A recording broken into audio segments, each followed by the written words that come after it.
A'udzubillahi minasyaitonirrajim. Bismillahirrahmanirrahim. Teman-teman, ada salah satu pernyataan yang sangat disayangkan yang keluar dari mulutnya Haikal Hasan, yang dimana ini bisa menjadi tuduhan yang sangat-sangat keji terhadap orang-orang muslim di Arab. Saya sangat menyesalkan kenapa orang seperti Haikal Hasan ini yang diakui sebagai orang intelijen, paham dengan ilmu, paham dengan pengetahuan sejarah, dan paham dengan retorika di dalam berbahasa, tetapi kenapa malah membuat pernyataan yang jamak, yang justru ini bisa membuat dirinya terjebak dalam dosa jariyah, terjebak dalam pernyataan yang akan membuatnya rugi dunia akhirat. Baik, tidak perlu panjang lebar, mari kita simak seperti apa pernyataan yang dia lontarkan ini.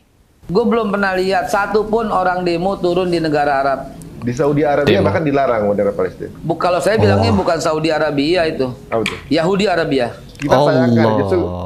Jadi di sini teman-teman, ini adalah tuduhan yang sangat keji kalau menurut saya pribadi, di mana langsung ditujukan kepada orang-orang Arab, tidak kepada oknum, tidak kepada salah satu orang, tidak kepada pemimpin, tidak kepada ulil amri, tetapi langsung kepada bangsa Arab. Jadi semua bangsa Arab adalah disebut Yahudi.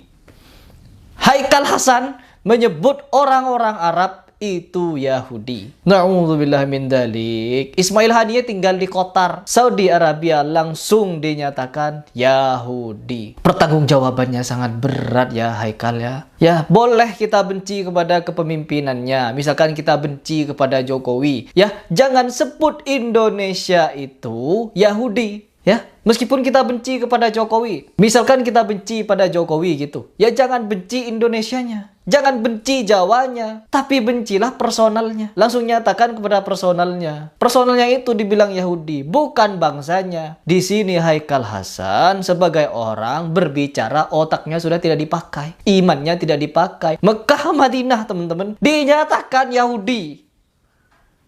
Ya Allah, perkara apa ini? Perkara Palestina dinyatakan, ya Allah. Kalau kita benci kepada Arab, jangan langsung menuduh Arab itu Yahudi. Pertanggungjawabannya berat di hadapan Allah ya Haikal. Apa ini? Kita sayangkan justru memang banyak keruntuhan-keruntuhan dari daulah Islamnya dijatuhkan oleh sesama Muslim. Pesawat Tempur mereka dan 4 juta tentara mereka ikut pada waktu menurunkan Saddam Hussein. Tentara-tentara mereka ikut serta. Semua Liga Arab mengeluarkan senjatanya dan pelurunya dan senapannya dan pesawat tempurnya ketika mereka menggempur Yaman. Dapat dari mana informasi? Dapat dari mana informasi Haikal Hasan ini ya? Sampai-sampai memberikan pernyataan kalau Arab Saudi itu adalah Yahudi. Sampai-sampai memerangi sesama Muslim bangsa Arab ini, Arab Saudi. Padahal kalau kita melihat secara langsung, Haikal Hasan ini justru berguru sejarahnya bukan ke orang Arab. Ya, ada postingan Haikal Hasan di mana dia berfoto dengan orang Yahudi. Gurunya orang Yahudi. Seperti ini.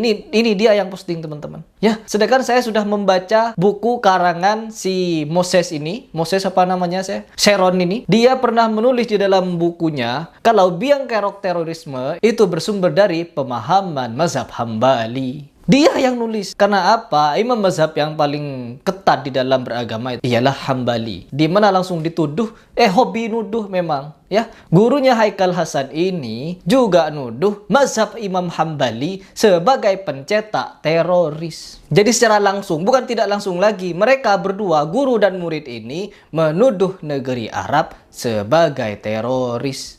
Bukan cuma teroris, mereka mengatakan kalau mereka adalah Yahudi. Arab ini ada Yahudi. Yahudi Arabia katanya. Memang begini kalau kita belajar sejarah, tetapi belajar sejarahnya kepada orang Israel. Pasti ada kepentingan di situ untuk melemahkan Arab Saudi. Bukan tanpa alasan. Ya Allah. Kalau kita menelisik fakta-fakta, apakah Arab Saudi itu diam saja ketika Palestina dijajah? Tidak, teman-teman. Sudah triliunan yang disumbangkan oleh Arab Saudi terhadap Palestina. Tetapi kenapa itu tidak dilihat? Kalau di Indonesia banyak bendera berkibar-kibar, ya, demo-demo aksi bela Palestina ini tuh jilid 1, jilid 2, 3. Setiap tahun banyak demo di Indonesia membela Palestina, tetapi hasilnya apa? Tidak ada hasil, malah pembantaian tetap berlanjut di situ. Demo memadati jalan-jalan, tapi perang tidak berakhir. Cuma menyuarakan kita stand behind Palestina. Kita juga stand di sini, teman-teman, membela kemanusiaan kepada Palestina. Tetapi yang yang perlu kita melek sejarah, yang perlu kita melek lagi adalah tentang sejarah. Apalagi Haikal Hasan belajar sejarahnya kepada orang sekalipun orang itu sudah mu'allaf apakah kita tidak ingat kepada sejarahnya Abdullah bin Sabah, di mana Abdullah bin Sabah itu adalah tokoh Yahudi yang berpura-pura masuk Islam untuk merusak Islam dari dalam, mengadu domba, membunuh Utsman bin Affan, mendirikan Syiah yang akhirnya apa? Syiah membantai umat Sunni dari dulu sampai sekarang. Yang paling terdekat tahun 2011 itu umat Syiah membunuh orang-orang Sunni 225.000 umat Sunni di Syria. Pernah membunuh 800.000 nyawa di Palestina, di Syria, di Lebanon. Apakah masih belum melek kepada sejarah? Allah, Yahudi dan Syiah itu satu produk untuk merusak Islam. Saya tidak memiliki banyak kalimat dan pendapat terhadap pernyataan Haikal Hasan ini. Dan pada intinya ini adalah fitnah dan pertanggungjawabannya sangat berat di hadapan Allah kelak. Karena apa? Haikal Hasan bukan menuduh personal, tapi menuduh negara Arab Yahudi. Itu yang akan dipertanggungjawabkan di hadapan Allah kelak. Maka segeralah bertobat, ya. Taubatlah, klarifikasi. Allah. Bukan diduga lagi, tidak ada kalimat diduga di dalam ucapan Haikal Hasan, tapi langsung to the point. Ya, diduga Arab itu Yahudi, diduga Arab ini begini. No, tanpa dugaan langsung ngeklaim kalau Arab Saudi itu adalah Yahudi Arabia katanya. Allah. Baik, saya tidak mau menjelaskan lebih panjang lagi. Sebelum saya tutup, simak video ini dengan baik. Karena mereka sebenarnya bukan Saudi Arabia, Yahudi Arabia. Kenapa saya katakan demikian? Itu untuk membunuh saudara-saudaranya yang ada di Palestina. Tentara-tentara Amerika transitnya di mana? Di Riyadh.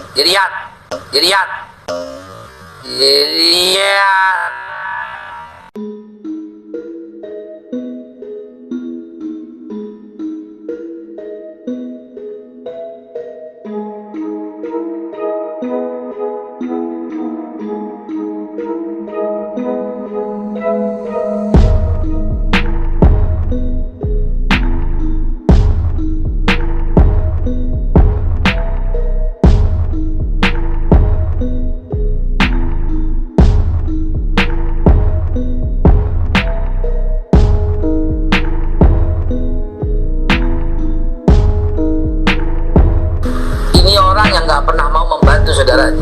Ini orang-orang ini adalah mereka membantu orang yang mau membunuh saudaranya. Itulah Saudi Arabia.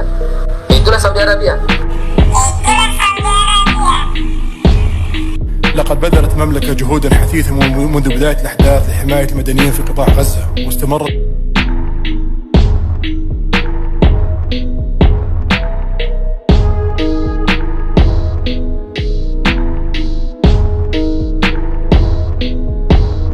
تبرع صاحب السمو الملكي الأمير محمد بن سلمان بن عبد العزيز آل سعود ولي العهد رئيس مجلس الوزراء حفظه الله بمبلغ 20 مليون ريال سعود خادم الحرمين الشريفين الملك سلمان بن عبد العزيز آل سعود حفظه الله بافتتاح هذه الحملة بتبرعه بمبلغ 30 مليون ريال سعودي. المملكة ومواقفها من قضية فلسطين ثابتة منذ عهد الملك عبد العزيز. المملكة أكبر الداعمين تاريخيا للقضية الفلسطينية إغاثيا وإنسانيا وسياسيا، حيث تجاوز إجمالي ما قدمته المملكة من مساعدات ومعونات مالية 5 مليارات و200 مليون دولار خلال العقود الثلاثة الماضية في Setelah Yaman mengumumkan, presidennya mengumumkan menyatakan perang terhadap Israel, dia mau membantu saudaranya, langsung hari itu juga Saudi mengeluarkan resolusi mengancam Yaman nggak boleh lewat negaranya. Apa itu kalau bukan Saudi Arabia tapi Yahudi Arabia?